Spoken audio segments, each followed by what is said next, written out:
Okay, तो अभी के लेक्चर में हम लोग जो टॉपिक हमने दोपहर को देखा था, सेशन नंबर 8, उसमें हम लोग ऑब्जेक्ट ओरिएंटेड प्रोग्रामिंग का पार्ट नंबर 2 देख रहे थे। उसको यहाँ पर कंटिन्यू करने वाले हैं। तो दोपहर के लेक्चर में जो समझाया गया था वो सबको समझ में आया था क्या? Yes sir. उसमें किसी को कुछ डाउट था?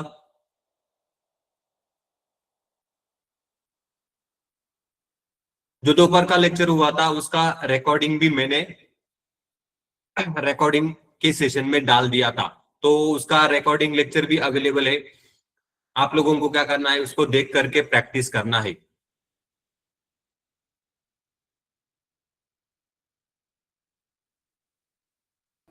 Okay sir.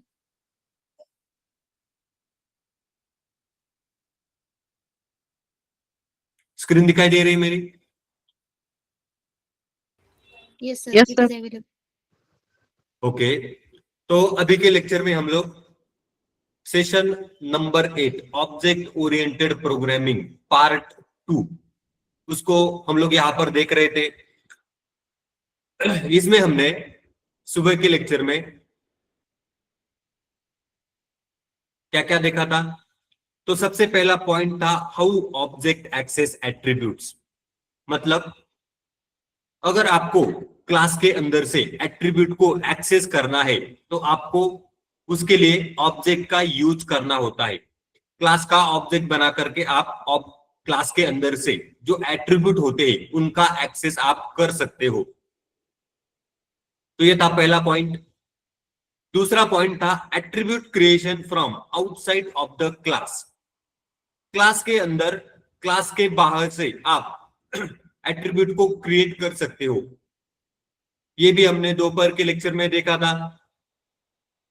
इसमें आपको क्या करना होता है, सिर्फ ऑब्जेक्ट का यूज करके एट्रीब्यूट को क्रिएट करना होता है।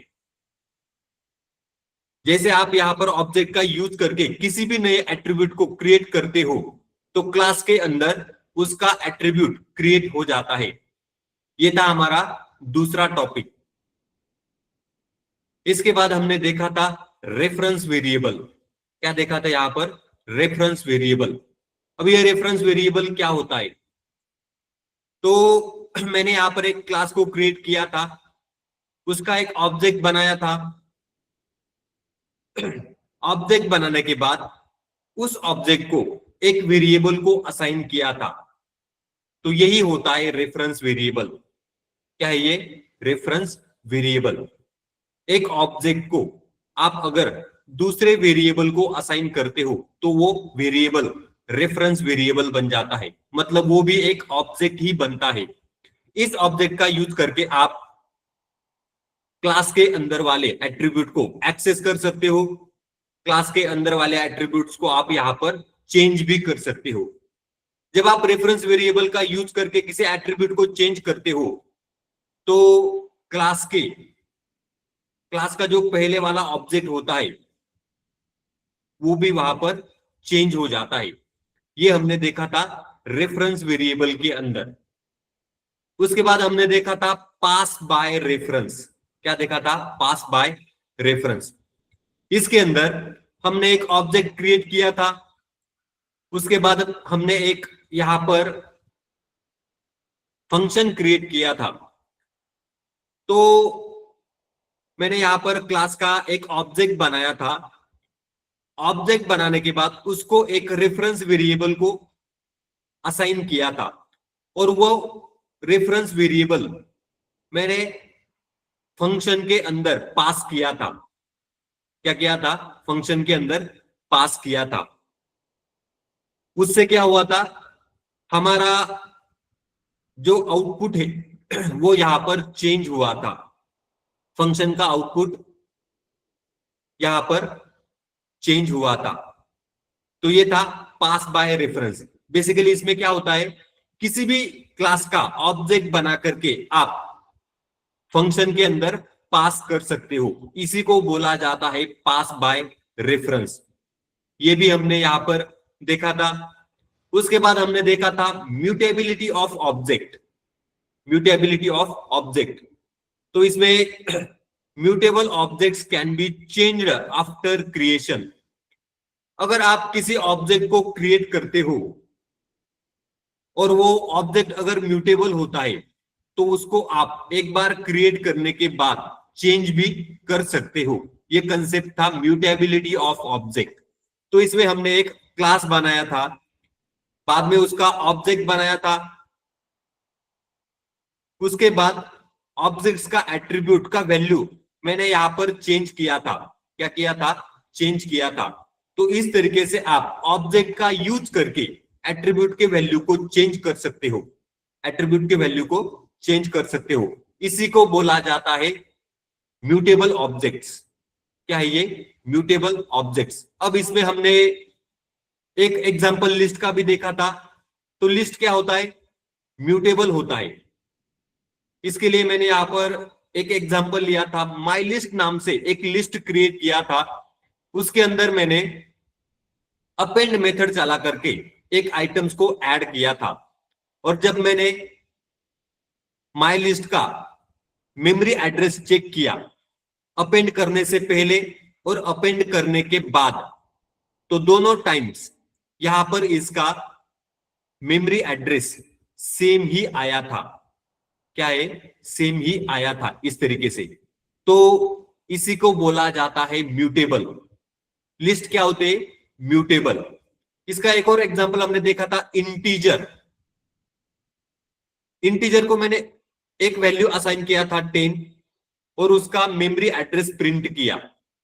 उसके बाद इंटीजर को मैंने दूसरा एक वैल्यू असाइन किया 20 और उसका मेमोरी एड्रेस प्रिंट किया। तो दोनों टाइम पे मेमोरी एड्रेस, वेरिएबल तो एक ही था, एक्स, वेरिएबल का नाम क्या, दोनों टाइम पे एक्स ही था। लेकिन जब मैंने मेमोरी एड्रेस इनका प्रिंट किया तो मुझे दोनों का मेमोरी एड्रेस अलग अलग मिला। इसी को बोला जाता है इंटीजर इम्यूटेबल। मतलब इंटीजर्स क्या होते हैं? इम्यूटेबल। तो ये कंसेप्ट हमने यहां पर देखा था। इसमें हमने देखा था objects are mutable and objects are also immutable. तो म्यूटेबल्स कौन से होते? List, dictionary and sets are mutable. उसके बाद स्ट्रिंग, इंटीजर, टपल, ये क्या होते? इम्यूटेबल। ये हमने यहां पर देखा था। उसके बाद हमने देखा था इनकैप्सुलेशन। अब इस कंसेप्ट को हम लोग यहां पर रिपीट करने वाले हैं। इनकैप्सुलेशन, ये जो कंसेप्ट है इसको रिपीट करने वाले हैं। मैंने यहां पर लिखा था encapsulation means hiding internal details and restricting direct access of data. आप लोग क्या कर सकते हो? किसी भी ऑब्जेक्ट का, किसी भी क्लास का ऑब्जेक्ट बना करके ऑब्जेक्ट की मदद से क्लास के अंदर वाले एट्रीब्यूट्स को एक्सेस कर सकते हो, एक्सेस कर सकते हो और उसका वैल्यू भी चेंज कर सकते हो। तो ये बहुत ही डेंजरस होता है। तो इसी के कारण यहां पर पाइथन के अंदर एक इनकैप्सुलेशन नाम से कंसेप्ट होता है। इसके जरिए आप लोग क्लास के अंदर वाले एट्रीब्यूट्स को क्या कर सकते हो? प्रोटेक्ट कर सकते हो। क्लास के अंदर वाले एट्रीब्यूट्स को प्रोटेक्ट कर सकते हो अगर आपको इनकैप्सुलेशन का कंसेप्ट पता है तो अब ये जो टॉपिक है इसको हम लोग यहां पर वापस रिपीट करने वाले हैं। इसमें यहां पर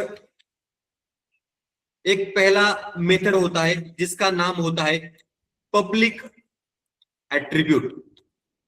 पब्लिक एट्रीब्यूट, ये पब्लिक एट्रीब्यूट को क्लास के बाहर से कोई भी एक्सेस कर सकता है।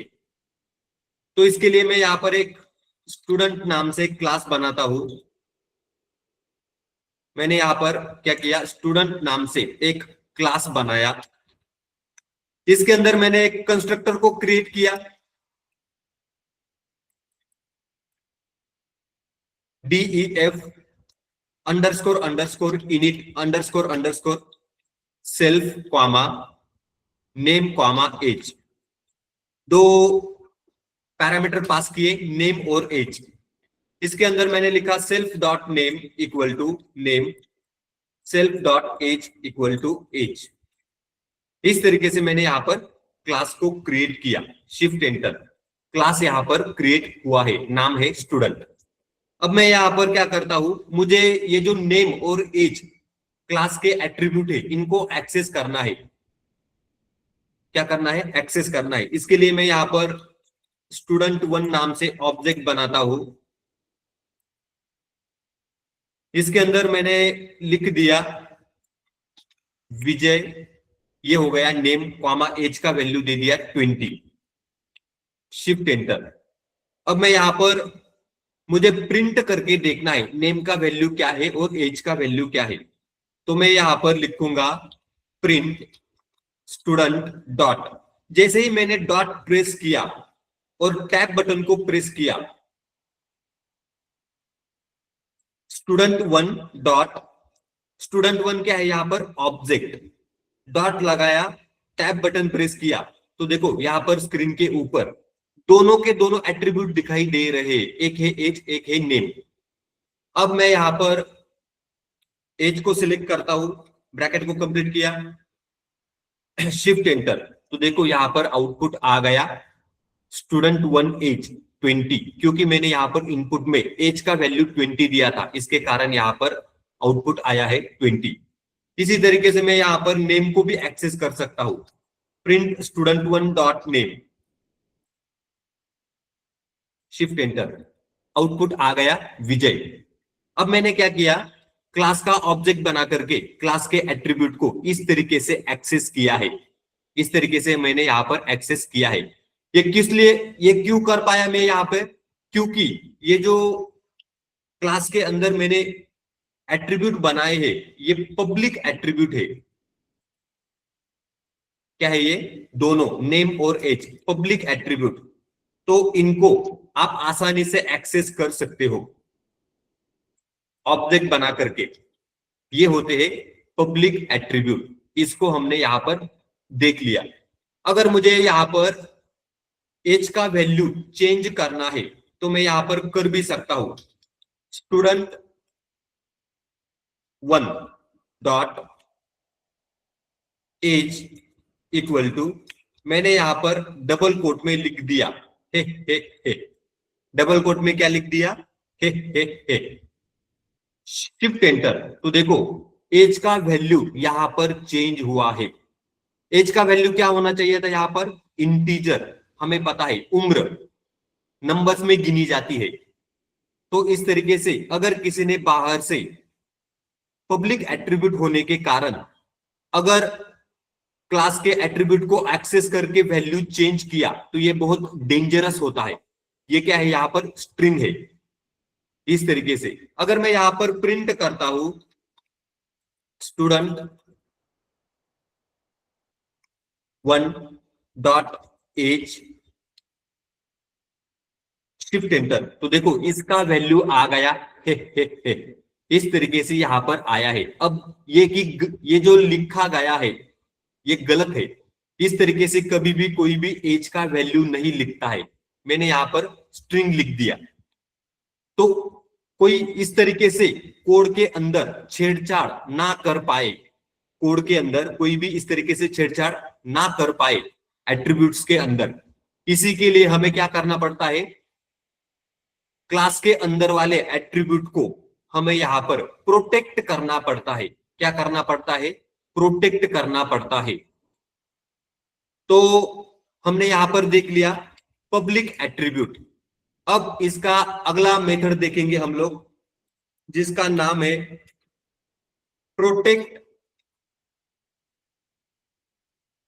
Protected attribute. प्रोटेक्टेड एट्रीब्यूट, इसका अगला जो टाइप है उसको अभी हम लोग यहां पर देखने वाले हैं। तो इसमें मैं यहां पर ये जो क्लास है इसको कॉपी करता हूं, कॉपी किया, उसके बाद यहां पर पेस्ट किया। मैंने यहां पर स्टूडेंट नाम से क्लास बनाया, इसके अंदर नेम और एज दो एट्रीब्यूट यहां पर मैंने क्रिएट कर लिए और यहां पर मेरा क्लास क्रिएट हो गया। शिफ्ट एंटर, मैंने यहां पर शिफ्ट एंटर दबाया। अब मैं यहां पर ये जो एज है self dot age equal to age, ये सेल्फ डॉट डॉट के बाद यहां पर मैं अंडरस्कोर लगाता हूं।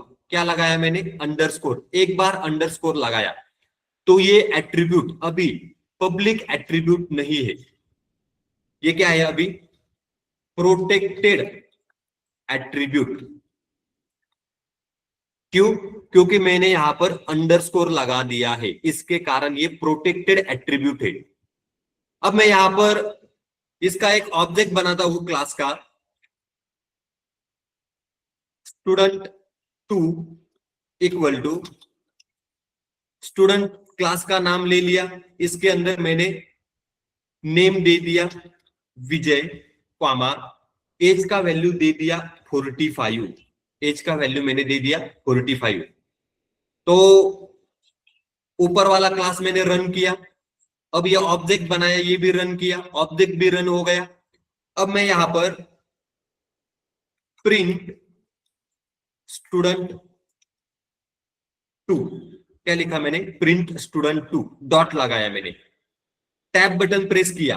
जैसे ही मैंने टैब बटन को प्रेस किया, मैंने यहां पर अंडरस्कोर एज लिखा था, तो देखो यहां पर सिर्फ और सिर्फ नेम ही दिखाई दे रहा है। एट्रीब्यूट अभी मुझे बाहर से एक ही एट्रीब्यूट दिख रहा है, जबकि क्लास के अंदर दो एट्रीब्यूट है, एक है नेम, एक है एज। इसमें से नेम पब्लिक है, इसके कारण यहां पर दिखाई दे रहा है क्लास के बाहर। एज वाला एट्रीब्यूट प्रोटेक्टेड एट्रीब्यूट होने के कारण यहां पर दिखाई नहीं दे रहा है। पहले केस में क्या हुआ था? पहले वाले एग्जांपल में ये दोनों पब्लिक थे, तो मुझे यहां पर दोनों के दोनों दिखाई दे रहे थे। लेकिन जब इस केस में, दूसरे वाले केस में मैंने इसको अंडरस्कोर एज लगाया, तो ये प्रोटेक्टेड हो गया। क्या हो गया? ये प्रोटेक्टेड हो गया इस तरीके से। तो इस तरीके से आप एट्रीब्यूट को प्रोटेक्ट कर सकते हो। क्यों? क्योंकि बाहर से इसका कोई भी वैल्यू चेंज नहीं कर पाए, इसके लिए आपको इसको प्रोटेक्ट करना होता है। अब मैं यहां पर अगर लिखता हूं student 2 dot age, student 2 dot age, shift enter, तो देखो एज नाम से यहां पर कोई भी एट्रीब्यूट क्लास के अंदर अवेलेबल नहीं है। आपको यहां पर ये जो दिख रहा है ये अंडरस्कोर एज है। एज और अंडरस्कोर एज, इन दोनों में डिफरेंस होता है। ये वाला एज और ये अंडरस्कोर एज दोनों अलग अलग है। ये प्रोटेक्टेड है, तो ये आपको दिखाई नहीं देगा बाहर से। और मैंने जब यहां पर स्टूडेंट 2 डॉट एज लगाया, तो यहां पर एज नाम से कोई भी एट्रीब्यूट नहीं होने के कारण एरर आया है। अब अगर मुझे इस एज को देखना है, मतलब ये जो एज है इसको अगर मुझे देखना है, तो मुझे ऐसे देखना पड़ेगा, print student 2 dot underscore age, shift enter, तो देखो इसका आउटपुट आ गया 45। ये क्या है? Underscore as. एज नाम से कोई भी एट्रीब्यूट क्लास के अंदर नहीं है, अंडरस्कोर एज अलग होता है। तो इसका वैल्यू क्या है? 45, जो कि हमने इनपुट में दिया था जब ऑब्जेक्ट बनाया था तब। इस तरीके से आपको क्या करना पड़ता है? एट्रीब्यूट को प्रोटेक्ट करना पड़ता है। इसके लिए एक मेथड होता है प्रोटेक्ट एट्रीब्यूट, जिसमें आप अंडरस्कोर का यूज कर सकते हो, एट्रीब्यूट के आगे अंडरस्कोर। अब अगर मुझे इसका वैल्यू चेंज करना है अंडरस्कोर एज का, तो मैं कर सकता हूं। कैसे? Student 2 dot underscore age equal to, मैंने यहां पर लिखा है इस तरीके से यहां पर लिख दिया। ये भी गलत है, लेकिन चेंज हो जाएगा, एट्रीब्यूट का वैल्यू चेंज हो जाएगा। शिफ्ट एंटर, तो देखो ये भी रन हो गया। मतलब अभी अंडरस्कोर एज का वैल्यू 45 नहीं है, अब वैल्यू क्या है इसका? इस तरीके से यहां पर ये स्ट्रिंग बन चुका है, तो ये गलत है। इस तरीके से कोई भी एट्रीब्यूट के अंदर छेड़छाड़ ना कर पाए, इसके लिए पाइथन में एक और मेथड होता है जिसका नाम होता है प्राइवेट एट्रीब्यूट। क्या है ये? Private attribute.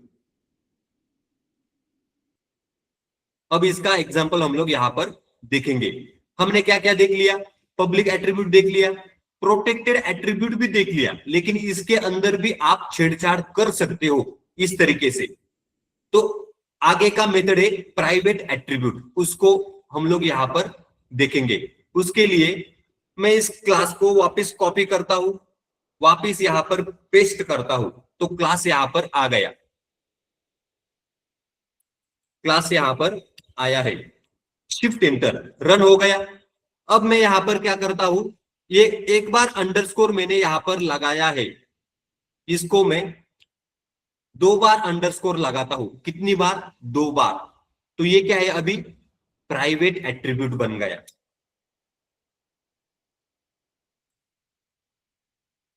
ये क्या है? ये प्राइवेट एट्रीब्यूट। अब मैंने क्लास को रन किया, रन हो गया। वापस मैंने क्लास का एक ऑब्जेक्ट बनाया, student3 इक्वल टू, इसके अंदर मैंने लिखा स्टूडेंट क्लास का नाम, इसमें मैंने लिख दिया रश्मिका। नेम क्या है? रश्मिका। एज क्या है? तो एज यहां पर है 35। इस तरीके से मैंने एक ऑब्जेक्ट यहां पर बनाया है student3 नाम से। शिफ्ट एंटर, ऑब्जेक्ट यहां पर रन हो गया। अब मुझे क्या करना है, ये जो एज है इसका वैल्यू क्या दिया है? 35, उसको प्रिंट करना है, मतलब देखना है। इसके लिए मैं यहां पर लिखता हूं print student3 dot age, student3 dot age. Shift enter, तो यहां पर एरर आया है। यहां पर क्या हुआ है? एरर आया है, क्योंकि एज नाम से क्लास के अंदर कोई भी एट्रीब्यूट अभी नहीं है। जो दिखाई दे रहा है वो क्या है? Underscore underscore age. अब मुझे यहां से नहीं दिखाई दिया, तो मैंने क्या किया, एक और बार ट्राई किया, प्रिंट student3 डॉट, और टैब प्रेस किया, तो यहां पर भी मुझे एज, ये जो एट्रीब्यूट है वो दिखाई नहीं दे रहा है। मुझे यहां पर सिर्फ नेम ही दिखाई दे रहा है, जो कि पब्लिक एट्रीब्यूट है। अब मैंने क्या किया, student3 dot underscore underscore as लिखा, और मैंने उसको क्या क्या कर रहा हूं यहां पर, प्रिंट। ब्रैकेट को कंप्लीट किया, शिफ्ट एंटर। तो देखो इस तरीके से भी, इस तरीके से भी आप क्लास के अंदर वाले प्राइवेट एट्रीब्यूट को नहीं देख सकते हो। यहां पर एरर आ गया, क्योंकि ये क्या है, प्राइवेट एट्रीब्यूट है। देखो इसका मतलब होता है ये प्राइवेट एट्रीब्यूट। 2 बार अंडरस्कोर अगर आपने लगा दिया तो ये आपका प्राइवेट एट्रीब्यूट बन जाता है। आप इसको बाहर से एक्सेस नहीं कर सकते हो, मतलब नहीं देख सकते हो। उसका वैल्यू क्या है वो आप यहां पर देख नहीं सकते हो। तो ये होता है एट्रीब्यूट को प्राइवेट करने का तरीका। एक बार आपने एट्रीब्यूट को प्राइवेट कर लिया तो आपका एट्रीब्यूट बाहर से कोई भी एक्सेस नहीं कर सकता है, क्लास के बाहर से, इस तरीके से। तो अब मैं यहां पर, मुझे कहीं से पता चल गया ये प्राइवेट एट्रीब्यूट है, तो मैंने ट्राई किया इसका वैल्यू चेंज करने का। मैंने क्या किया, student3 dot underscore underscore age equal to, वापस मैंने यहां पर छेड़छाड़ किया, हे। मैंने क्या लिखा, हे। तो देखो यहां पर एक एट्रीब्यूट अभी क्रिएट हो जाएगा। शिफ्ट एंटर, देखो ये रन हो गया, कोई भी एरर यहां पर नहीं आया। तो ये जो मैंने यहां पर एट्रीब्यूट बनाया है, मतलब क्या किया मैंने, एज के साथ छेड़छाड़ किया, लेकिन मैंने ये एट्रीब्यूट यहां पर जो क्रिएट किया है ये एट्रीब्यूट अलग है। इसका नाम क्या है, अंडरस्कोर अंडरस्कोर एज। और ये वाला ये वाला जो एट्रीब्यूट है क्लास के अंदर अंडरस्कोर अंडरस्कोर एज, ये अलग है। कैसे? तो देखो, मैंने यहां पर लिखा print student3 dot underscore underscore age, shift enter, output आ गया हे। इस तरीके से अगर मैं यहां पर लिखता हूं प्रिंट student3 डॉट, मैंने क्या लिखा यहां पर डॉट, आगे मैं यहां पर एक अंडरस्कोर का यूज करता हूं, आगे मैं यहां पर लिखता हूं क्लास का नाम। क्या लिखा मैंने? क्लास का नाम लिखा स्टूडेंट। उसके बाद मैंने डबल अंडरस्कोर लिखा और एज लिखा, ब्रैकेट को कंप्लीट किया, शिफ्ट एंटर। तो देखो आउटपुट आ गया 35। आउटपुट क्या आया है यहां पर? 35। तो ये जो है student3 dot underscore underscore age, इसका वैल्यू क्या है? हे। तो ये एक नया एट्रीब्यूट क्लास के अंदर क्रिएट हुआ है, लेकिन हमारा जो एक्चुअल एट्रीब्यूट है उसको हमने यहां पर प्राइवेट किया था, उसका वैल्यू क्या था? 35। देखो वही वैल्यू यहां पर आ रहा है, मतलब ये वाला एट्रीब्यूट एक नया एट्रीब्यूट क्रिएट हो चुका है। ये एट्रीब्यूट अंडरस्कोर अंडरस्कोर एज और ये क्लास के अंदर वाला अंडरस्कोर अंडरस्कोर एज, इन दोनों में डिफरेंस है, दोनों अलग अलग है ये। तो इस तरीके से आपको क्या करना होता है, अपने एट्रीब्यूट को अगर प्रोटेक्ट करना है, मतलब सिक्योरिटी अगर उसको देना है क्लास के अंदर वाले एट्रीब्यूट्स को, तो आपको 2 बार अंडरस्कोर लगाना होता है, जिससे क्या होता है, आपका एट्रीब्यूट प्राइवेट बन जाता है, इसके साथ कभी भी कोई भी छेड़छाड़ नहीं कर सकता। तो ये 3 मेथड होते हैं यहां पर। एक था पब्लिक एट्रीब्यूट, दूसरा था प्रोटेक्ट एट्रीब्यूट, इसके अंदर आप छेड़छाड़ कर सकते हो, लेकिन प्राइवेट एट्रीब्यूट अगर आपने एक बार 2 बार अंडरस्कोर लगा दिया तो उसके अंदर आप छेड़छाड़ नहीं कर सकते हो, छेड़छाड़ नहीं कर सकते हो। इसमें एक और तरीका होता है छेड़छाड़ करने का, लेकिन वो मैं यहां पर आपको डिस्कस नहीं करूंगा। तो ये 3 मेथड हमने यहां पर देख लिए। अब आगे हम लोग यहां पर देखने वाले हैं गेटर एंड सेटर मेथड।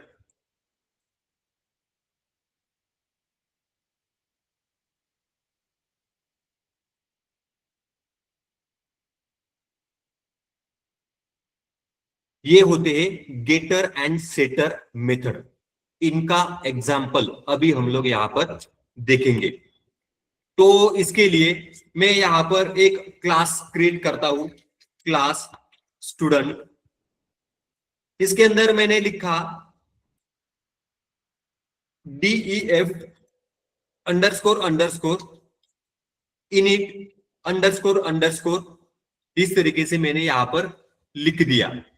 इसके अंदर मैंने लिखा self comma name comma as.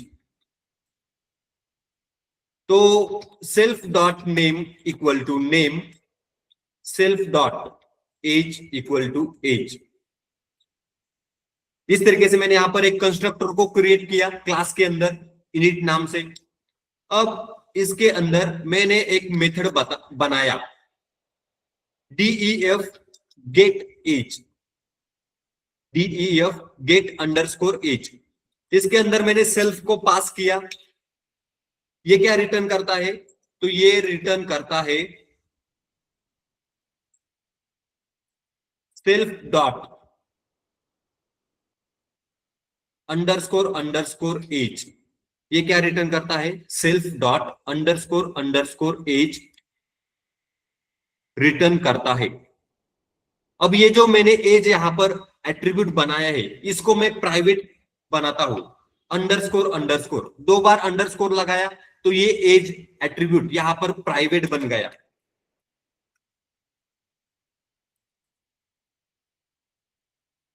मैंने यहां पर क्या किया, गेट एज नाम से एक मेथड बनाया जिसके अंदर सेल्फ पास किया। ये क्या रिटर्न करता है? Self underscore underscore as.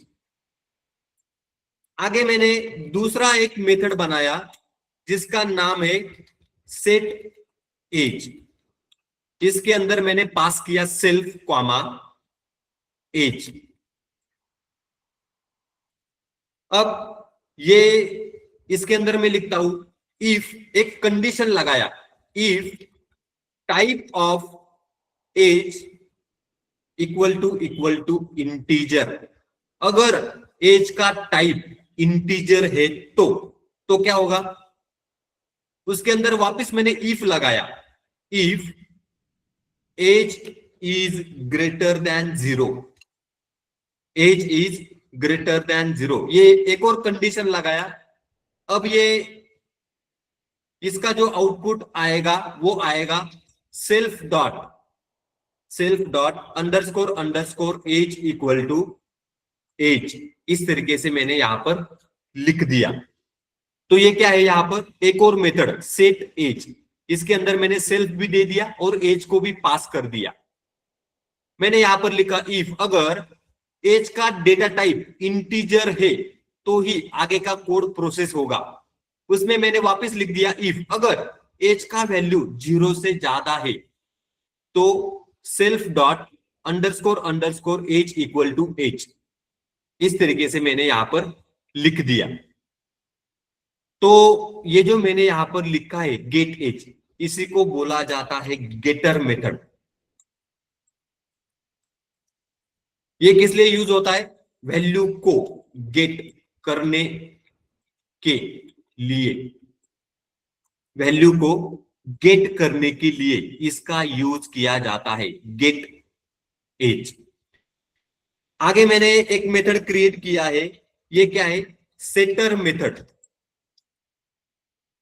Shutter method value को सेट करने के लिए, ये किस लिए यूज किया जाता है, तो अगर आपको एज का वैल्यू बाहर से सेट करना है, चेंज करना है, इसके लिए सेटर मेथड का यूज किया जाता है। क्लास के बाहर से आपको अगर एज का वैल्यू चेक करना है तो आपको गेटर मेथड का यूज करना पड़ता है। जिस भी मेथड की में गेट लगाया होगा या फिर नाम अगर किसी मेथड का गेट से शुरू होता है तो वो बन जाता है गेटर मेथड, और किसी मेथड का नाम अगर सेट से शुरू होता है सेट, तो वो बन जाता है सेटर मेथड। इस तरीके से मेथड को क्रिएट किया जाता है।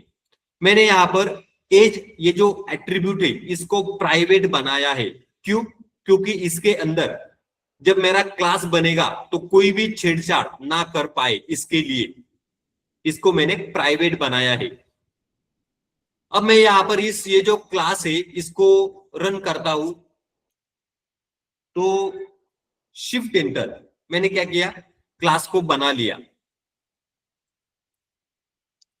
क्लास का नाम क्या है, स्टूडेंट, एस कैपिटल है। अब मैं वापस इस क्लास को रन करता हूं, रन किया। क्लास का मैं यहां पर ऑब्जेक्ट बनाता हूं student4 इक्वल टू स्टूडेंट, मैंने क्लास का नाम लिखा, इसके अंदर मैंने पास किया अक्षय, कॉमा, ये हो गया नेम, और एज का वैल्यू मैं यहां पर दे रहा हूं 49। क्या दिया मैंने, 49। शिफ्ट एंटर, तो देखो ये ऑब्जेक्ट यहां पर बन गया है, ऑब्जेक्ट यहां पर बन गया। अब मैं यहां पर क्या करता हूं, मुझे एज का वैल्यू देखना है तो मैं यहां पर लिखता हूं प्रिंट student4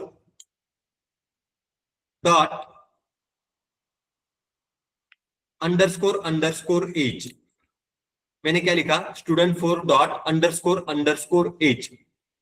शिफ्ट एंटर, तो देखो ये बोल रहा है अंडरस्कोर एज नाम से कोई भी एट्रीब्यूट आपके क्लास के अंदर नहीं है, आपके क्लास के अंदर नहीं है। ऐसा क्यों बोल रहा है, मैंने तो यहां पर अंडरस्कोर एज लिखा है, लेकिन ये प्राइवेट है तो आप इसको बाहर से एक्सेस नहीं कर सकते हो। तो मुझे तो देखना है एज का वैल्यू क्या है, एज का वैल्यू क्या है 49, तो इसको कैसे देखना पड़ेगा, इसके लिए आपको गेटर मेथड का यूज करना पड़ेगा। मैं यहां पर लिखता हूं स्टूडेंट 4 डॉट, टैब प्रेस किया तो देखो यहां पर गेट एज नाम से गेटर मेथड दिखाई दे रहा है, नेम नाम से एट्रीब्यूट दिखाई दे रहा है, सेट एज नाम से सेटर मेथड भी आपको दिखाई दे रहा है। इसी के जरिए अगर आपको एज का वैल्यू देखना है तो आपको इसी के जरिए देखना होगा, अदरवाइज आप देख नहीं सकते हो। तो मैंने यहां पर गेट एज का यूज किया, ब्रैकेट को ओपन किया, ब्रैकेट को क्लोज किया। अब मैं यहां पर प्रिंट करता हूं, print student 4 dot get age, shift enter. तो देखो एज का वैल्यू मुझे यहां पर दिखाई दिया 49। एज का वैल्यू क्या है यहां पर 49। अब मुझे पता चल गया एज का वैल्यू 49 है। अब मैं क्या करूंगा, मुझे यहां पर एज का वैल्यू चेंज करना है। तो इसके लिए मैं यहां पर लिखता हूं स्टूडेंट 4 डॉट, स्टूडेंट 4 डॉट, मैंने यहां पर टैब प्रेस किया तो यहां पर आ गया get age set age. Set age मतलब सेटर मेथड, इसके जरिए आप वैल्यू चेंज कर सकते हो। मैंने एंटर प्रेस किया, सेट एज में पहले एज का वैल्यू क्या था 49, अब मैं यहां पर 23 करता हूं। क्या किया मैंने 23 इस तरीके से, और मैं यहां पर प्रिंट करता हूं student 4 dot set age 23, shift enter. तो यहां पर जो आउटपुट आया है वो नन आया है, आउटपुट क्या आया है यहां पर नन। अब एक बार वापस चेंज करके चेक करके देखते हैं एज का वैल्यू यहां पर क्या है। तो वापस मैंने लिखा print student 4 dot get age. मैंने क्या किया, गेट एज मेथड का यूज किया, शिफ्ट एंटर। तो देखो इसका वैल्यू यहां पर चेंज नहीं हुआ है, इसका वैल्यू क्या है 23, सॉरी चेंज हुआ है यहां पर। मैंने क्या किया था यहां पर 23 इनपुट में दिया था, मतलब वैल्यू सेट किया था। तो जब मैंने यहां पर वैल्यू को चेक किया किस मेथड के जरिए, गेटर मेथड के जरिए, तो देखो यहां पर आउटपुट आ गया 23। इस तरीके से यहां पर जो मैंने पहले वैल्यू दिया था 49, जब मैंने क्लास का ऑब्जेक्ट बनाया था इनपुट में मैंने वैल्यू क्या दिया था 49। तो यहां पर जब मैंने सेट एज इस मेथड का यूज किया उसमें मैंने 23 दिया, तो यहां पर आउटपुट नन आया था। क्या आया था, नन। अब ये क्यों आया था, क्योंकि आपको पता है यहां पर मैंने कोई भी प्रिंट या फिर रिटर्न कीवर्ड का यूज नहीं किया है।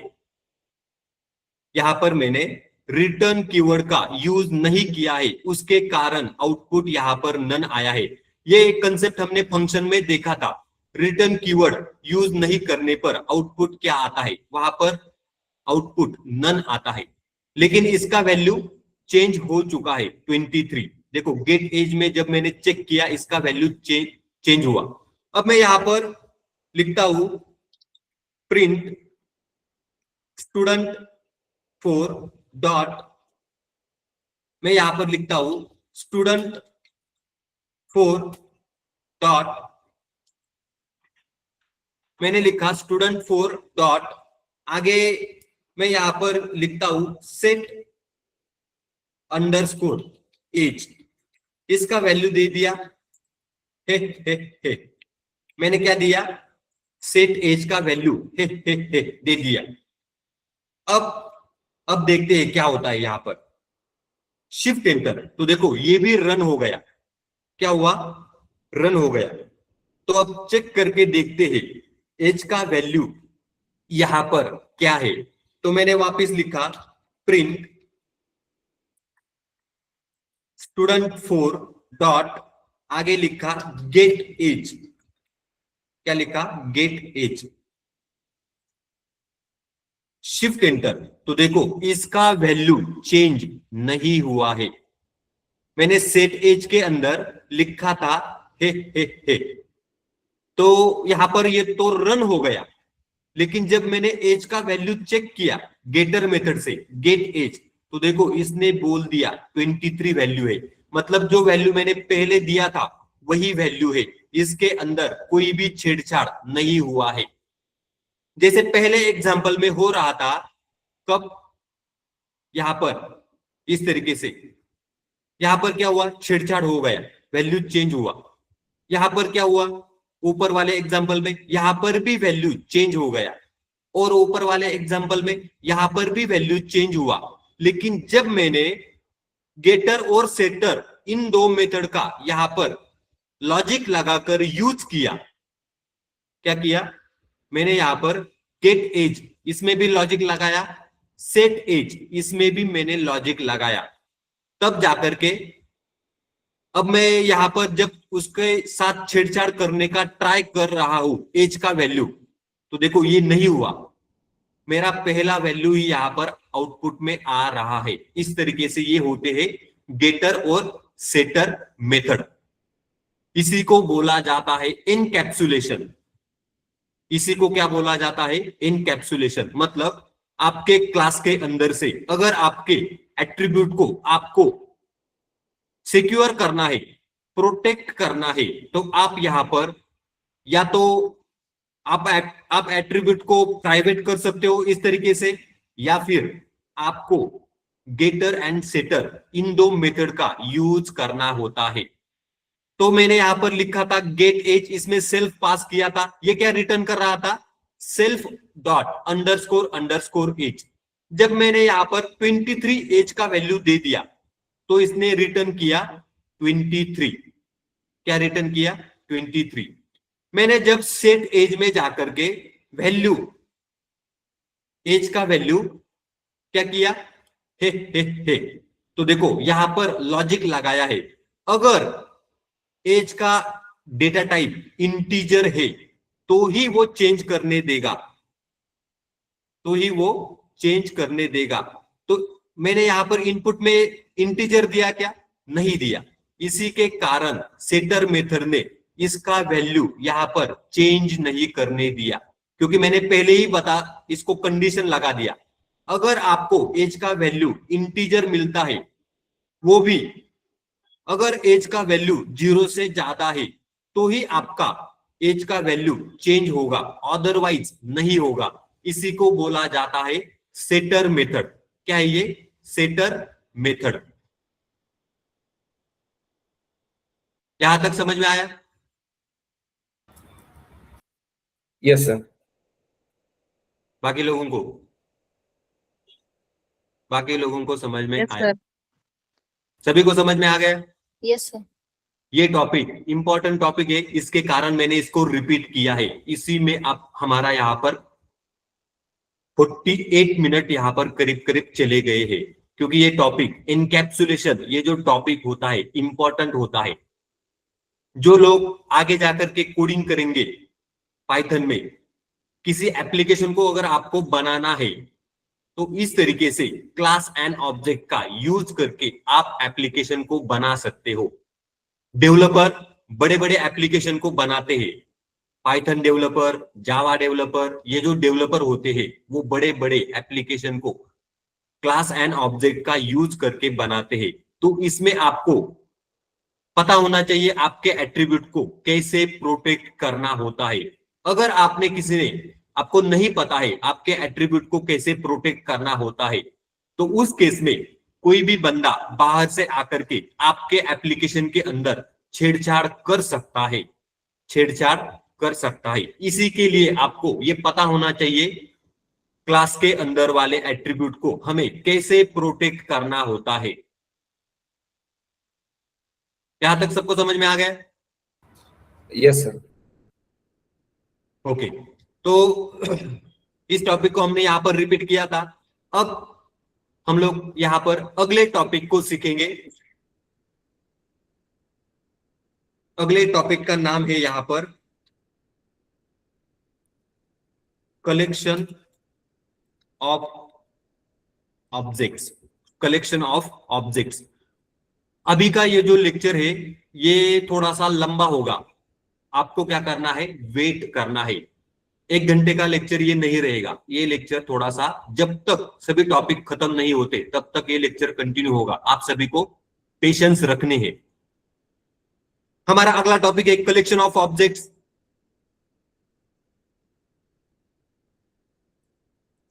Collection of objects. अब इसका मीनिंग क्या होता है, तो इसका मीनिंग यहां पर मैं लिखता हूं, you can store multiple objects in list, dictionary और अदर कलेक्शन। इसका मतलब क्या होता है, आप मल्टीपल ऑब्जेक्ट को लिस्ट के अंदर स्टोर कर सकते हो, डिक्शनरी के अंदर स्टोर कर सकते हो, या फिर अदर कोई भी कलेक्शन हो उसके अंदर आप इसको स्टोर कर सकते हो। ये कंसेप्ट होता है कलेक्शन ऑफ ऑब्जेक्ट। अब हम लोग यहां पर इसको देखेंगे। तो मैं यहां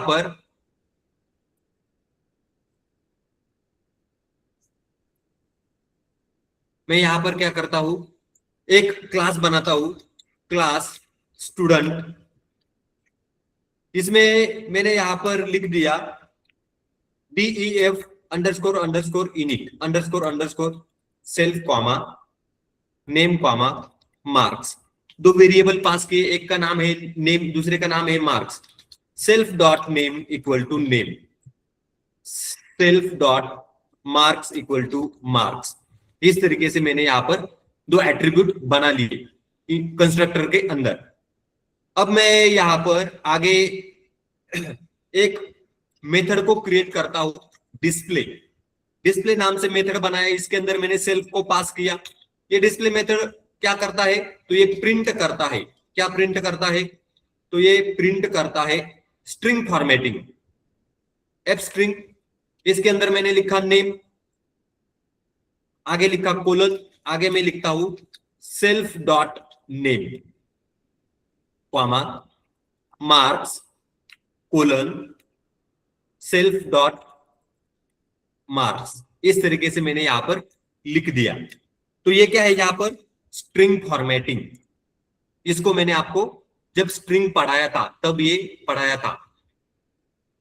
तो ये यहां पर क्या है, डिस्प्ले नाम से मेथड है क्लास के अंदर। मैंने यहां पर क्लास को बना लिया। अब मैं यहां पर इसको रन करता हूं, शिफ्ट एंटर, तो ये क्लास यहां पर रन हो गया, मतलब बन गया। स्टूडेंट क्या है यहां पर, क्लास, इसका यस कैपिटल। अब वापस मैं इसको रन करता हूं। यहां पर मैं क्या करता हूं, स्टूडेंट्स नाम से एक लिस्ट को क्रिएट करता हूं। उसके पहले मैं यहां पर S1 नाम से एक ऑब्जेक्ट बनाता हूं क्लास का। स्टूडेंट क्लास का मैंने क्या बनाया, एक ऑब्जेक्ट। इसके अंदर मैंने नेम का वैल्यू दे दिया अक्षय क्वामा, मार्क्स दे दिए 85। मैंने दूसरा एक और ऑब्जेक्ट बनाया S2 इक्वल टू स्टूडेंट, इसमें लिख दिया अजय क्वामा 55। मैंने तीसरा एक और ऑब्जेक्ट बनाया S3 इक्वल टू स्टूडेंट, इसके अंदर मैंने लिख दिया संजय, संजय क्वामा एज का, मार्क्स का वैल्यू क्या दे दिया यहां पर मैंने, तो मार्क्स दे दिए 90। इस तरीके से मैंने एक क्लास के 3 अलग अलग ऑब्जेक्ट बनाए हैं। शिफ्ट एंटर, ये भी यहां पर रन हो गए। अब मैं क्या करता हूं, स्टूडेंट नाम से मैंने एक लिस्ट बनाया इक्वल टू, उसके अंदर मैंने क्या किया, ऑब्जेक्ट को पास किया S1 comma S2 comma S3। 3 object को मैंने यहां पर दे दिया। शिफ्ट एंटर, ये भी यहां पर रन हो गया। स्टूडेंट्स क्या है यहां पर, लिस्ट, इसके अंदर क्लास के ऑब्जेक्ट मैंने डाल दिए S1 S2 S3 जो कि मैंने बनाए हैं। अब मैं यहां पर क्या करता हूं, ये जो मैंने यहाँ पर स्टूडेंट नाम से लिस्ट बनाई है, इसके अंदर 3 ऑब्जेक्ट मैंने पास किए, इसी को बोला जाता है कलेक्शन ऑफ ऑब्जेक्ट। इसी को क्या बोला जाता है? Collection of object. क्लास के ऑब्जेक्ट कलेक्ट किए लिस्ट के अंदर, इसी को बोला जाता है कलेक्शन ऑफ ऑब्जेक्ट। अब मैं यहां पर ये जो ऑब्जेक्ट है, इनको मुझे एक्सेस करना है लिस्ट के अंदर से, तो मैं यहां पर फॉर लूप का यूज करूंगा। फॉर स्टूडेंट, या फिर हाँ ठीक है, student. For student in students, colon दे दिया। आगे मैंने यहां पर लिखा प्रिंट, क्या लिखा? प्रिंट। इसके अंदर मैं यहां पर लिखता हूं, सॉरी, प्रिंट की जगह पर मैं लिखता हूं स्टूडेंट डॉट डिस्प्ले। क्या लिखा मैंने? Student dot display. पैरेंथेसिस को ओपन किया, क्लोज किया। तो मैंने यहां पर क्या किया है, ये जो स्टूडेंट्स नाम से लिस्ट है, स्टूडेंट्स, इसके अंदर से एक एक स्टूडेंट बाहर आएगा। मतलब कौन आएगा? S1 आएगा, S2 आएगा, S3 आएगा। स्टूडेंट के ऊपर डॉट डिस्प्ले। अब ये स्टूडेंट मतलब कौन है? तो देखो ये ऑब्जेक्ट है। S1 क्या है? ऑब्जेक्ट। S2 S3। आपको पता है क्लास के अंदर से अगर आपको मेथड को एक्सेस करना है, डिस्प्ले नाम से मेथड है यहां पर, तो आप किसका यूज कर सकते हो? ऑब्जेक्ट का। किसका? ऑब्जेक्ट का। तो देखो S1 क्या है? ऑब्जेक्ट। फॉर लूप में यहां पर क्या होगा? स्टूडेंट्स, ये जो लिस्ट है इसमें से सभी स्टूडेंट बाहर आएंगे। पहली बार आएगा S1, दूसरी बार S2, तीसरी बार S3। तो स्टूडेंट डॉट डिस्प्ले ये क्या करेगा? स्टूडेंट का नाम और स्टूडेंट के मार्क्स प्रिंट करने का काम करेगा, ये डिस्प्ले मेथड। अब मैं यहां पर इसको रन करता हूं, शिफ्ट एंटर, तो देखो आउटपुट यहां पर आ गया। नेम अक्षय पहली बार, मार्क्स कितने हैं? 85। नेम अजय, मार्क्स कितने हैं? 55। नेम संजय, मार्क्स कितने हैं? 90। ये होता है यहां पर कलेक्शन ऑफ ऑब्जेक्ट। मतलब लिस्ट के अंदर से मैंने अलग अलग ऑब्जेक्ट को कलेक्ट किया और उसका एक्सेस मैंने यहां पर फॉर लूप का यूज करके किया है, तो सीधा आउटपुट आ गया name mark, name mark, name marks. इस तरीके से यहां पर टॉपिक होता है कलेक्शन ऑफ ऑब्जेक्ट। ये क्या है? टॉपिक का नाम क्या है? Collection of objects. अब ये भी आपको समझ में आया ही होगा। सबको समझ में आ गया? बाकी लोगों को? Yes, sir. बाकी लोग कुछ बोलते नहीं? Yes sir. ओके। तो अब हम लोग यहां पर अगला जो टॉपिक है उसको देखेंगे, जिसका नाम है स्टैटिक वेरिएबल।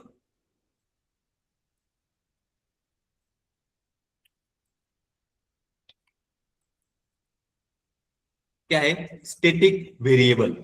इसको हम लोग यहां पर देखेंगे। तो ये स्टैटिक वेरिएबल क्या होता है? स्टैटिक वेरिएबल्स क्या होता है? इसके लिए मैं यहां पर लिखता हूं static variables, class variables.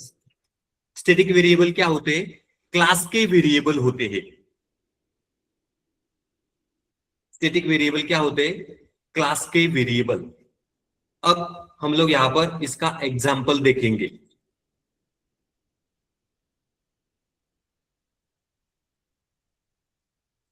Static variables का मतलब होता है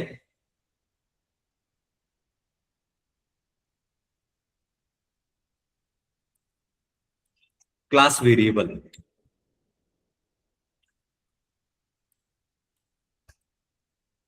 अब इसका हम लोग सीधा एग्जाम्पल देखेंगे। मैं यहां पर लिखता हूं क्लास स्टूडेंट। स्टूडेंट का यस हमेशा कैपिटल होना चाहिए। Class student. आगे मैंने यहां पर लिखता हूं school name. School name equal to double quote में बिक्कड़ आईटी। स्कूल का नाम क्या है? बिक्कड़ आईटी।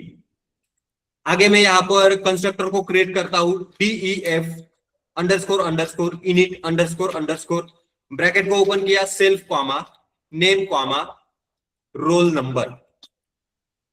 दो पैरामीटर मैंने पास किए, एक है नेम एक है रोल नंबर। अब मैं यहां पर लिखता हूं self dot name equal to name, self dot roll number equal to roll number. इस तरीके से मैंने यहां पर क्लास को बना लिया। शिफ्ट एंटर, क्लास यहां पर रन हो गया। तो यहां पर एक बात को आपको याद रखना होता है, ये जो नेम है मैंने कंस्ट्रक्टर के अंदर लिखा है नेम, किसके अंदर, क्लास में, कंस्ट्रक्टर के अंदर, तो इनको बोला जाता है इंस्टेंस वेरिएबल। क्या है ये, इंस्टेंस वेरिएबल। मतलब ये किसके वेरिएबल होते हैं, तो ये ऑब्जेक्ट के वेरिएबल होते हैं। किसके, ऑब्जेक्ट के। इसी के कारण मैंने यहां पर सेल्फ को लगाया है, 2 बार मैंने यहां पर सेल्फ को लगाया है। ये किसके वेरिएबल है, ऑब्जेक्ट के वेरिएबल। इनका नाम होता है इंस्टेंस वेरिएबल। इसी को आप एट्रीब्यूट भी बोल सकते हो, क्योंकि मैंने इनको कंस्ट्रक्टर के अंदर लिखा है।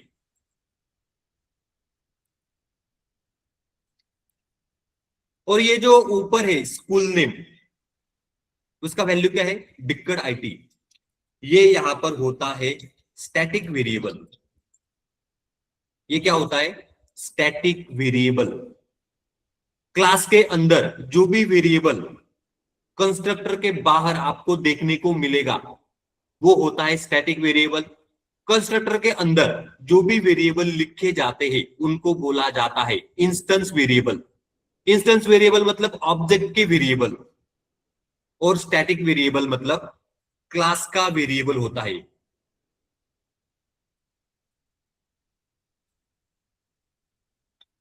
ये किसका वेरिएबल होता है, क्लास का वेरिएबल। मतलब स्कूल नेम, ये जो वेरिएबल है ये स्टूडेंट क्लास का वेरिएबल है, इसी के कारण इसको स्टैटिक वेरिएबल बोला जाता है। और ये इंस्टेंस वेरिएबल है, नेम और रोल नंबर ये इंस्टेंस वेरिएबल है, क्योंकि ये ऑब्जेक्ट के वेरिएबल होते हैं। तो ये कंसेप्ट अभी आपको समझ में आ गया। मैं यहां पर आगे क्या करता हूं, लिखता हूं प्रिंट स्टूडेंट। मैंने क्या लिखा, प्रिंट स्टूडेंट, क्लास का नाम लिखा, डॉट लिखा, टैब प्रेस किया। तो देखो जैसे ही मैंने टैब को प्रेस किया यहां पर आपको स्कूल नेम नाम से वेरिएबल दिखाई दे रहा है।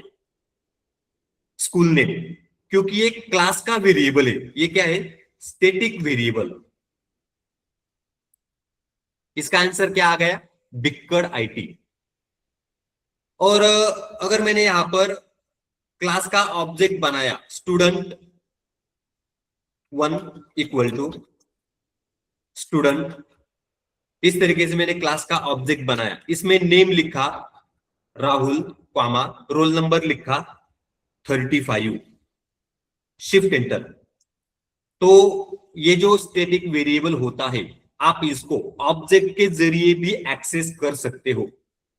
मैंने यहां पर लिखा student1 डॉट टैब प्रेस किया, तो देखो ये क्लास के वेरिएबल आपको यहां पर दिखाई दे रहे हैं। एक है नेम, दूसरा है रोल नंबर, तीसरा है स्कूल नेम।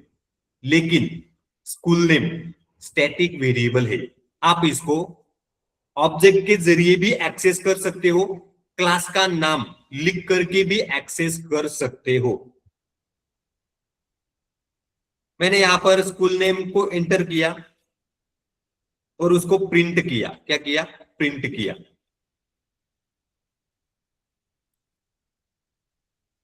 शिफ्ट एंटर, तो देखो यहां पर आंसर आ गया बिक्कड़ IT। तो अगर आप इसको क्लास का नाम लेकर भी प्रिंट कर सकते हो, तो ऑब्जेक्ट का नाम लेकर भी प्रिंट कर सकते हो। तो डिफरेंस क्या है दोनों में, स्टैटिक वेरिएबल और इंस्टेंस वेरिएबल में, दोनों में डिफरेंस क्या है। तो देखो यहां पर मैं क्या करता हूं, object student1 dot school name equal to, मैंने यहां पर लिखा डोम से आईटी। क्या लिखा मैंने? डोम से आईटी, इस तरीके से। Shift enter. अब मैं यहां पर प्रिंट करता हूं, क्या प्रिंट करता हूं?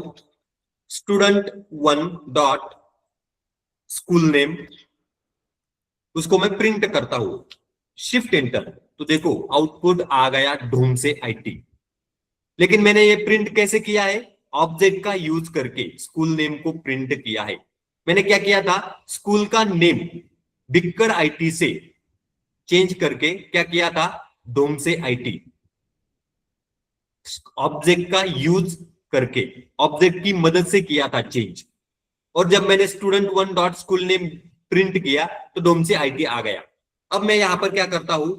प्रिंट स्टूडेंट, मैंने क्लास का नाम लिखा dot school name, student dot school name. Shift enter, तो देखो यहां पर आउटपुट आया है बिक्कर आईटी, क्योंकि स्टैटिक वेरिएबल क्लास का वेरिएबल होता है। आप इसको ऑब्जेक्ट की मदद से चेंज नहीं कर सकते हो। ऑब्जेक्ट की मदद से चेंज होगा भी, कुछ कब तक हो रहेगा? जब तक आप उसको ऑब्जेक्ट की मदद से एक्सेस कर रहे हो तब तक ही उसका वैल्यू चेंज रहेगा। जैसे ही मैंने क्लास का सहारा लेकर, क्लास की मदद से स्कूल नेम को प्रिंट किया तो इसका एक्चुअल वैल्यू क्या था? बिक्कर आईटी। वो चेंज नहीं हुआ है क्योंकि ये स्टैटिक वेरिएबल है, इसको आप ऑब्जेक्ट की मदद से चेंज नहीं कर सकते हो। अगर आपको इसको चेंज करना है तो आपको क्लास का नाम लेकर ही इसको चेंज करना पड़ेगा। मैं यहां पर लिखता हूं student dot school name equal to, student dot school name equal to, आगे मैं लिखता हूं डोम से आईटी, डोम से आईटी। शिफ्ट एंटर, रन हो गया। अब मैं यहां पर प्रिंट करता हूं ऑब्जेक्ट का नाम लेकर student1 dot school name. Shift enter, तो देखो आउटपुट आ गया डोम से आईटी। अब ये पूरी तरीके से क्लास के अंदर चेंज हुआ है क्योंकि ये स्टैटिक वेरिएबल है, क्लास का वेरिएबल होता है। और इसको चेंज कौन कर सकता है? सिर्फ और सिर्फ क्लास ही इसको चेंज कर सकता है, ऑब्जेक्ट इसको चेंज नहीं कर सकता है। अब मैं यहां पर लिखता हूं print student dot school name. मैंने क्लास का नाम लेकर के इसको प्रिंट किया, स्कूल नेम वेरिएबल को। शिफ्ट एंटर, तो देखो इसका भी आउटपुट आया है डोम से आईटी। मतलब ये अब बिक्कर आईटी नहीं रहा, अब ये बिक्कर आईटी नहीं रहा, अब ये डोम से आईटी बन गया है। बिक्कर आईटी खत्म, क्योंकि डोम से सर सिखाते इधर। अब हम लोग यहां पर आगे देखने वाले हैं। अगला जो टॉपिक है हमारा, उसका नाम है यहां पर स्टैटिक मेथड। क्या नाम है यहां पर? Static method. अब ये स्टैटिक मेथड यहां पर क्या होता है आपको यहां पर समझ लेना है। स्टैटिक मेथड का मीनिंग होता है, static method belong to the class. Static method belong to the class, मतलब ये भी जैसे मैंने आपको ऊपर बताया, स्टैटिक वेरिएबल किससे रिलेटेड होता है? क्लास से। इसी तरह ये स्टैटिक मेथड भी किससे रिलेटेड होता है? क्लास से। Static method belong to the class. अब आगे मैं यहां पर लिखता हूं not to any specific object. इसका ऑब्जेक्ट के साथ कोई भी लेना देना नहीं होता है। स्टैटिक मेथड का ऑब्जेक्ट के साथ कोई भी लेना देना नहीं होता है। अभी तक हमने क्लास के अंदर जितने भी मेथड देखे हैं, ये क्या है? मेथड। ये क्या है यहाँ पर? मेथड। अब हम लोग यहाँ पर देखने वाले हैं स्टैटिक मेथड, क्लास के अंदर स्टैटिक मेथड को देखने वाले हैं। Shift enter. अब मैं यहाँ पर इसका एग्जांपल लेता हूं स्टैटिक मेथड का। तो मैं यहाँ पर लिखता हूं, एक क्लास को डिफाइन करता हूं। मैंने लिखा क्लास कैलकुलेटर। कैलकुलेटर नाम से मैंने एक क्लास बनाया, उसके अंदर मैं यहाँ पर एक मेथड लिख रहा हूं, लेकिन ये क्या है? सादा सीधा मेथड नहीं है, जैसे कि इसके पहले के एग्जांपल में हमने मेथड देखे हैं। ये क्या है? Static method. इसको इस तरीके से लिखा जाता है, स्टैटिक मेथड, @स्टैटिक मेथड। ये जो लिखा है मैंने यहां पर @स्टैटिक मेथड, इसको बोला जाता है डेकोरेटर। क्या है ये? डेकोरेटर। इस तरीके से इसको लिखा जाता है @स्टैटिक मेथड। अब मैं यहां पर एक मेथड को क्रिएट कर रहा हूं, def a comma b, def a comma def define किया। आगे मैंने लिखा एड a कॉमा b, मैंने लिखा a कॉमा b। एड नाम से मेथड बनाया, इसके अंदर मैंने a और b यहां पर पैरामीटर पास किए। ये क्या रिटर्न करता है? तो ये रिटर्न करता है a प्लस b। तो इस तरीके से स्टैटिक मेथड को लिखा जाता है। स्टैटिक मेथड में और अपने रेगुलर मेथड में क्या डिफरेंस है? तो रेगुलर मेथड में इनपुट में सेल्फ को देना होता है, मतलब सेल्फ की जरूरत पड़ती है। लेकिन स्टैटिक मेथड में इनपुट में सेल्फ की जरूरत नहीं होती है, सेल्फ की जरूरत नहीं होती है। अब मैं यहां पर एक और स्टैटिक मेथड क्रिएट करता हूं, तो मैं यहां पर लिखता हूं @स्टैटिक मेथड। इसमें मैंने def मल्टीप्लाई नाम से एक मेथड बनाया, मल्टीप्लाई। इसमें भी मैंने a कॉमा b दे दिया इनपुट में। अब मैं ये क्या रिटर्न करता है? तो ये रिटर्न करता है a मल्टीप्लाई b रिटर्न करता है। तो इस तरीके से मैंने यहां पर क्या बनाया है? क्लास। इसका नाम क्या है? कैलकुलेटर। इसके अंदर क्या है? दो स्टैटिक मेथड। क्या है? दो स्टैटिक मेथड, एक है ऐड, दूसरी है मल्टीप्लाई। Shift enter.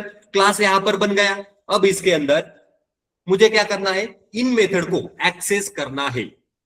इन मेथड को क्या करना है? एक्सेस। इसके पहले के एग्जांपल में जब हमने सिंपल मेथड बनाए थे क्लास के अंदर, तब उनको एक्सेस करने के लिए हम लोग किसका यूज करते थे? ऑब्जेक्ट का। अब हम लोग यहां पर क्लास का यूज करेंगे इनको एक्सेस करने के लिए।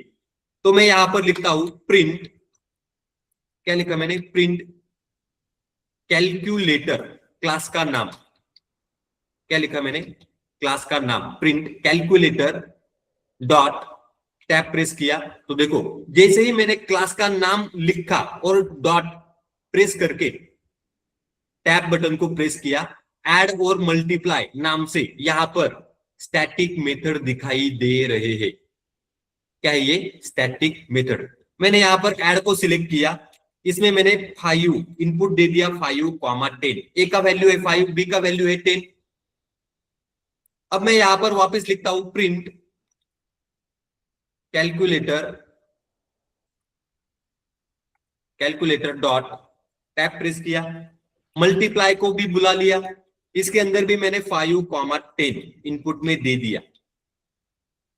तो यहां पर आउटपुट आएगा, शिफ्ट एंटर। आउटपुट क्या आया यहां पर? 15 एंड 50, मतलब 5 प्लस 10 ऐड हो गया 15। 5 मल्टीप्लाई बाय 10 50। आउटपुट क्या है यहां पर? 50। मैंने क्या किया यहां पर? क्लास का नाम लेकर के दोनों मेथड को कॉल किया है। ऑब्जेक्ट का नाम यहां पर मैंने नहीं लिया है। अगर आपको ऑब्जेक्ट का नाम लेना है तो भी आप यहां पर ले सकते हो, लेकिन ऑब्जेक्ट का नाम लेकर के स्टैटिक मेथड को बुलाना गलत है, उनका अपमान हो जाता है। क्या होता है वहां पर? उनका अपमान, क्योंकि वो स्टैटिक मेथड है। ऑब्जेक्ट का उनके ऊपर कोई भी अधिकार नहीं होता है। ये स्पेशली क्लास के मेथड होते हैं। अब अगर आपको देखना है तो आप ऑब्जेक्ट का यूज करके भी इनको कॉल कर सकते हो। मैंने यहां पर CALC नाम से ऑब्जेक्ट बनाया, किसका? कैलकुलेटर क्लास का। उसके अंदर कैलकुलेटर क्लास का मैंने क्या किया? ऑब्जेक्ट बनाया। आगे मैंने डॉट लिखा, टैब प्रेस किया। अब मैं यहां पर कैलकुलेटर का क्या करता हूं? यहां पर एक ऑब्जेक्ट बनाता हूं कैलकुलेटर क्लास का, जिसका नाम है Calc, CALC। Shift enter, object यहां पर बन गया। अब आप यहां पर क्या कर सकते हो? तो प्रिंट कर सकते हो। Print CALC dot, tab press किया तो देखो यहां पर ऐड और मल्टीप्लाई दोनों स्टैटिक मेथड के नाम आ रहे हैं। मैंने ऐड को सिलेक्ट किया, इसके अंदर मैंने दे दिया 15,25। शिफ्ट एंटर, देखो आउटपुट आ गया 15 + 25 40। इसी तरीके से ये ऑब्जेक्ट का यूज करके भी आप इनको कॉल कर सकते हो, लेकिन ये रिकमेंडेड नहीं है। इसका एक्चुअल तरीका क्या है? आप इनको क्लास का नाम लेकर के ही कॉल कर सकते हो, ये अच्छा है। इस तरीके से तो ये होते हैं स्टैटिक मेथड। क्या है ये? Static method. स्टैटिक मेथड और इंस्टेंस मेथड दोनों में डिफरेंस होता है। इंस्टेंस मेथड मतलब ये वाले, ये जो मेथड है ये ऑब्जेक्ट के मेथड है, इसके कारण इनको इंस्टेंस मेथड बोला जाता है। क्या है ये? ऑब्जेक्ट के मेथड। इनको आपको, इनके अंदर आपको सेल्फ को लगाने की जरूरत होती है। ये होते हैं इंस्टेंस मेथड, मतलब ऑब्जेक्ट के मेथड। ये टोटली ऑब्जेक्ट के ऊपर डिपेंड है। लेकिन ये जो मेथड होते हैं स्टैटिक मेथड, ये क्लास के मेथड होते हैं। किसके? क्लास के ऊपर डिपेंड होते हैं ये ज्यादातर। आप इनको ऑब्जेक्ट का सहारा लेकर भी कॉल कर सकते हो। तो यहां तक सबको समझ में आ गया? Yes sir. बाकी लोगों को? Yes sir. बाकी सभी लोगों को समझ में आ गया? कौन कौन है यहाँ पे? बहुत सारे लोग हैं। Yes sir. ठीक है, तो आपको क्या करना है? इसी तरीके से प्रैक्टिस करना है। आपको क्या करना है? इसी तरीके से प्रैक्टिस करके देखना है। कंसेप्ट को समझ समझ करके प्रैक्टिस करना होता है, तभी जाकर के आपको अंडरस्टैंड होगा। दोपहर को क्या हुआ था? सिखाते सिखाते एनकैप्सुलेशन में मुझसे ही कंफ्यूजन हुआ था। दोपहर को सिखाते सिखाते एनकैप्सुलेशन, जब मैं आपको दोपहर को सिखा रहा था, मेरा ही यहाँ पर कंफ्यूजन हुआ था। तो आपको क्या करना है? अच्छे से पढ़ाई करना है, अदरवाइज टॉपिक समझ में नहीं आते हैं। चलो, गुड बाय। आज का लेक्चर यहाँ पर कंप्लीट होता है। अब हम लोग अगले दिन कल वापस 7 बजे अपने रेगुलर टाइम पर मिलेंगे। अगला टॉपिक यहाँ पर सीखेंगे। आपको क्या करना है? प्रैक्टिस करना है। सर हाँ हेलो बोल। सर, जैसे कि अपने पाइथन में इनबिल्ट फंक्शन रहते, तो हम उसके अलावा अगर कुछ फंक्शन बनाने का रहा तो डेफ फंक्शन यूज करते हैं, और वन लाइनर कोड लिखने का रहा तो लैम्बडा यूज करते हैं। सो ये क्लास फंक्शन किधर यूज करने का सर? ये क्लास फंक्शन नहीं है, क्लास फंक्शन नहीं है। क्लास क्या है? क्लास क्या है? यहाँ पर ऑब्जेक्ट ओरिएंटेड प्रोग्रामिंग का पार्ट होता है। पूरा का पूरा पाइथन, जिन लोगों ने पाइथन बनाया है उन लोगों ने पाइथन को बनाने के लिए ऑब्जेक्ट ओरिएंटेड प्रोग्रामिंग मतलब क्लास एंड ऑब्जेक्ट का ही यूज करके पाइथन बनाया है। हमने यहाँ पर लिस्ट, टपल, सेट, डिक्शनरी, ये डेटा टाइप को सीखा है। क्या थे ये? Data type. जिन लोगों ने पाइथन को बनाया है उन्होंने क्लास एंड ऑब्जेक्ट, ये जो टॉपिक्स होते हैं, इनका यूज करके ही लिस्ट, टपल, सेट, डिक्शनरी, ये जो इनबिल्ट डेटा टाइप है इनको बनाया है। अगर आपको कल को कोई बड़ा एप्लीकेशन बनाना है, कोई बड़ा एप्लीकेशन अगर आपको बनाना है, तो आप सिर्फ और सिर्फ ऑब्जेक्ट ओरिएंटेड प्रोग्रामिंग का यूज करके ही बना सकते हो। अगर आपको ऑब्जेक्ट ओरिएंटेड प्रोग्रामिंग नहीं आता है, उस केस में आप किसी भी तरीके का कोई भी एप्लीकेशन को डेवलप नहीं कर सकते हो, किसी भी तरीके का कोई भी एप्लीकेशन को डेवलप नहीं कर सकते हो। मैं यहाँ पर एक एग्जांपल लेने वाला था बड़ा सा, बहुत मजा आता आपको सीखने में, क्लास एंड ऑब्जेक्ट का, लेकिन वो बड़ा एग्जांपल है तो देखेंगे अगर टाइम मिलता है तो हम लोग एक्चुअल में एक छोटा सा एप्लीकेशन ट्राई करके देखेंगे क्लास एंड ऑब्जेक्ट का, सीखने में आपको बड़ा मजा आएगा। Okay excuse me sir, okay हाँ बोलो। सर इनकैप्सुलेशन का जो रियल टाइम एग्जांपल बताइए ना। एनकैप्सुलेशन का real time example means class bag वगैरह ऐसा ही ना, जैसे कि Okay. मल्टीपल डेटा मेंबर और मेंबर फंक्शन हम एक ही यूनिट में लिखते हैं, उसको इनकैप्सुलेशन बोलते हैं। क्या क्या? जैसे कि मल्टीपल डेटा मेंबर्स और मेंबर फंक्शन होते हैं ना सर, वो हम एक ही यूनिट में लिखते हैं, उसको इनकैप्सुलेशन बोलते हैं ना। नहीं, एनकैप्सुलेशन का सीधा मतलब होता है आपको अपने, अगर आपने किसी क्लास को बना लिया, क्लास के अंदर से एट्रीब्यूट को आपको क्या करना होता है, एट्रीब्यूट या फिर मेथड को आपको क्या करना होता है, प्रोटेक्ट करना होता है। क्यों प्रोटेक्ट करना होता है? क्योंकि उसके पीछे रीजन ये है, अगर आपने कल को कोई एप्लीकेशन बना लिया, किसके जरिए, क्लास एंड ऑब्जेक्ट के जरिए, अगर किसी दूसरे बंदे ने आपको कंपनी के अंदर नीचा दिखाने के लिए उसके अंदर छेड़छाड़ किया, तो आपको बहुत महंगा पड़ सकता है।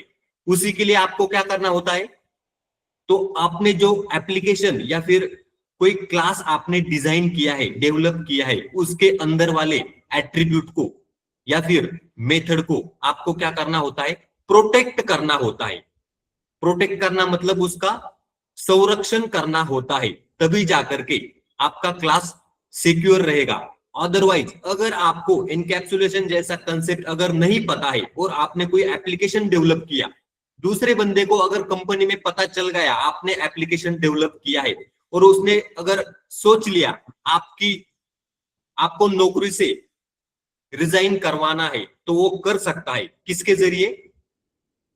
तो क्लास के अंदर के जो एट्रीब्यूट आप क्लास में क्रिएट करोगे उसके जरिए वो आपकी नौकरी को भी, आपको मतलब नौकरी से भी निकाल सकता है।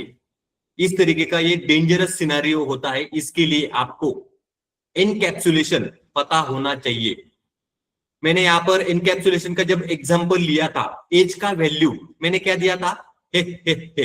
वो क्या था, स्ट्रिंग था।